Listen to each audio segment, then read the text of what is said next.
There are many campaign settings for your 5th edition games out there.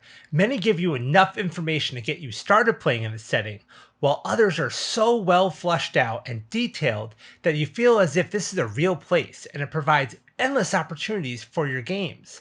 Throne and Bones and the Land of Norrongard is one of these settings, and not only can you use it in your 5th edition D&D games, but it's now being officially converted to be used in Tales of the Valiant.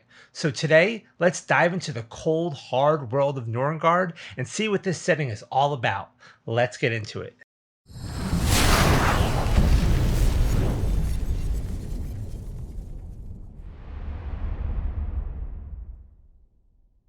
Hello, everybody. I'm Joe, and this is the GM Toolbox, your go-to place to get all the tools you need to enhance your TTRPG games. Before we get started today, if you enjoy the content I'm bringing you and you want to see more, please help support the channel by taking a moment to subscribe and hit the like button. It really does help me to grow the channel and bring you more great content. Throne and Bones is a campaign setting in the world of Norrongard by Lou Anders of Lone Wolf Studios. It was originally created as the setting for a series of children's fantasy books called Throne and Bones, the first of which was titled Frostborn. As part of that, Lou did a tremendous amount of world building, most of which is never touched on in the books. Being an avid TTRPG player, he began to pull all this together as a campaign setting for D&D, and now it spans multiple books, including a full campaign setting, adventures, player guides, and more. Most recently, he has begun to publish these for Tales of the Valiant. So first off, what is Norrongard? Well, it's a dark Norse setting for your fantasy RPG games. The content is all published for 5e and now several works for Tales of the Valiant. Keep in mind that TOV is based on 5e, so all the existing 5e material will work in TOV. But Lou has also gone the extra mile when publishing this TOV content to use things like the lineage and heritage and other TOV systems for character creation and adventuring. Now, to be clear, Norrongard, though based on a trilogy of children's books, is not a kid's setting by any means. It has many dark and grim themes and is most definitely geared towards a more mature audience. Lou is also a master world builder and has fleshed out the kingdoms and peoples of this world in great detail. As a game master, you will come in with a solid foundation on the societies, politics, and going-ons of the world so your players can be immersed in it. Today, I want to look at the latest addition to the Throne and Bones lineup, the Player's Guide published specifically for Tales of the Valiant.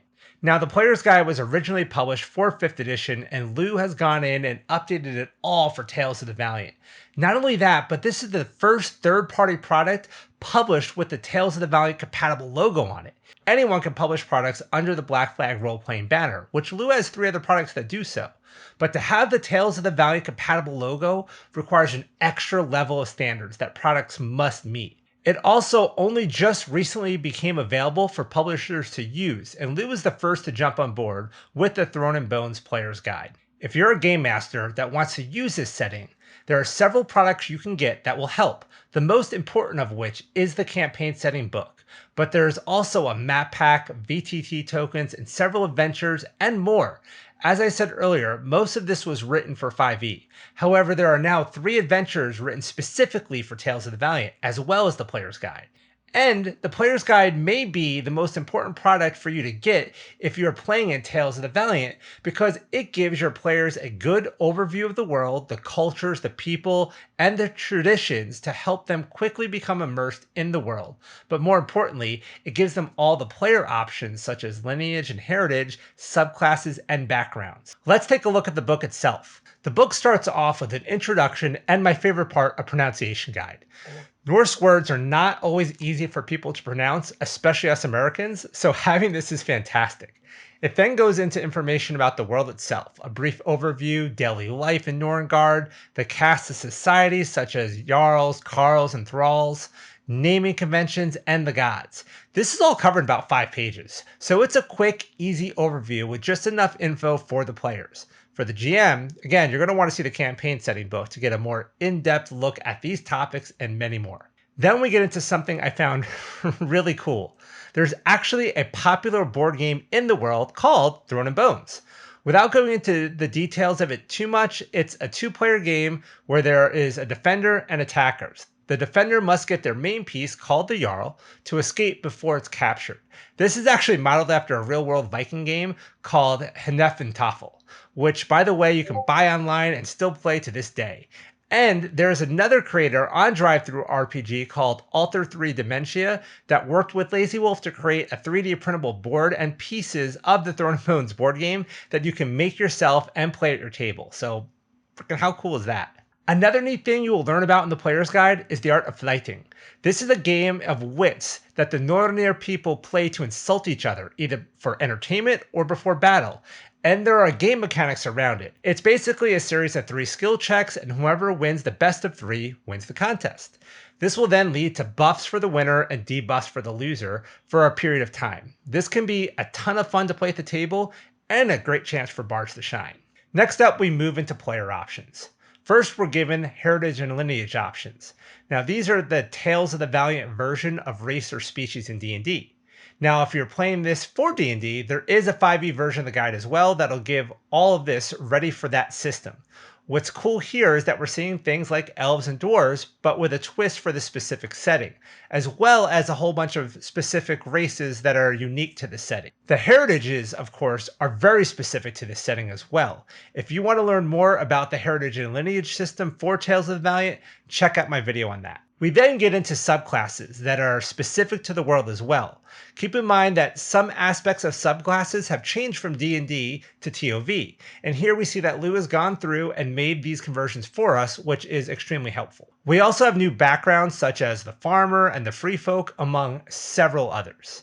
Finally, we get 3 new talents, which are TOV's versions of feats, a few new spells, and even a new creature, which is this CR0 construct called the Buttercat. And that's the player's guide.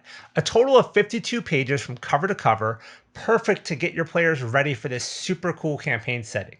As I said at the beginning of this video, this setting is very rich in lore. The books are beautifully illustrated, and the world building is next level fantastic. I can't overstate this enough, that these products are amazing. I know there are a few other Norse settings out there, many of which are done really well, but Throne and Bones takes it to another level.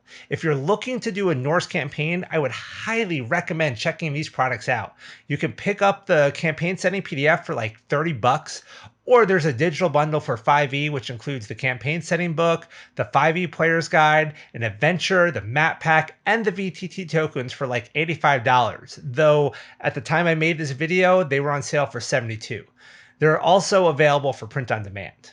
The Throne and Bones Player's Guide for Tales of the Valiant, which we covered today, can be picked up for only $10. And if you want an inexpensive way to just check out the setting and see if it's right for you, this would be the best way. Also, as of this week, this book is now available for print on demand as well, which I'm not gonna lie, I kind of want. Honestly, I want most of these books in hardcover, the campaign setting book especially. One last thing worth mentioning on Throne and Bones.